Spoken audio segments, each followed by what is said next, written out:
Salve, salve galera do nosso canal, né? Hoje eu vou mostrar um videozinho aqui de uma coisa louca que eu peguei. Foi um Hyundai iX35, iX35, quase não sai. O som dele original não acendia, não funcionava, né? Esse carro já foi para assistência. Aí o rapaz comprou esse carro agora e o som não ligava. Aí trouxe aqui pra mim, vou trocar o isso-filme dele, que tem uns vidros que já tá muito vencido, né? O vidro traseiro tá todo oleado, não dá pra ver.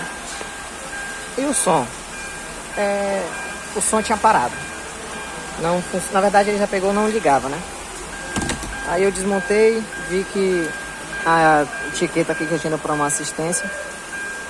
E desmontei ele todinho, tirei essa placa fora. Agora eu já coloquei os parafusinhos que segura ela.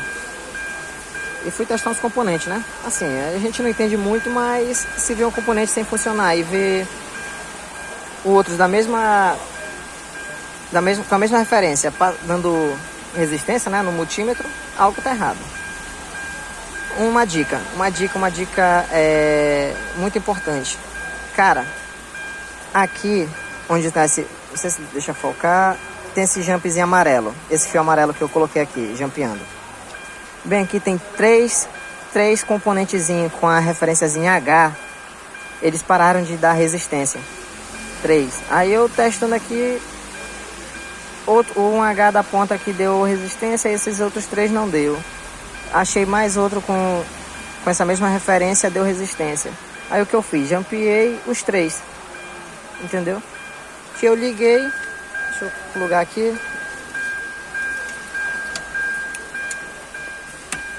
Pluguei. Agora vou ligar aqui a ignição do carro. Ele vai acabar quebrando assim, caindo desse jeito. Deixa eu ligar aqui o carro. Liguei o carro. O som já ligou. Aí, tá. Vamos ligar ele. Concordar. A rádio tá saindo o som. Bora procurar uma. Tá sem antena, acho que não vai encontrar. Mas ligou. Uma dicasinha pra vocês que tem X35 e o som parou. Deixa eu tentar focar aqui. Celular ruim.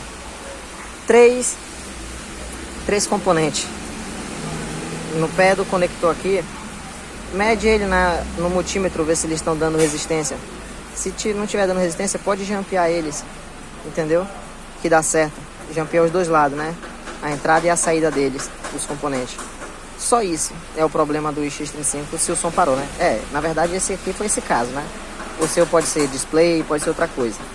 Mas tá aí essa dicasinha aí do X35. Beleza? Agora vamos montar e ver como é que vai ficar. Ok? Um abraço aí a todos.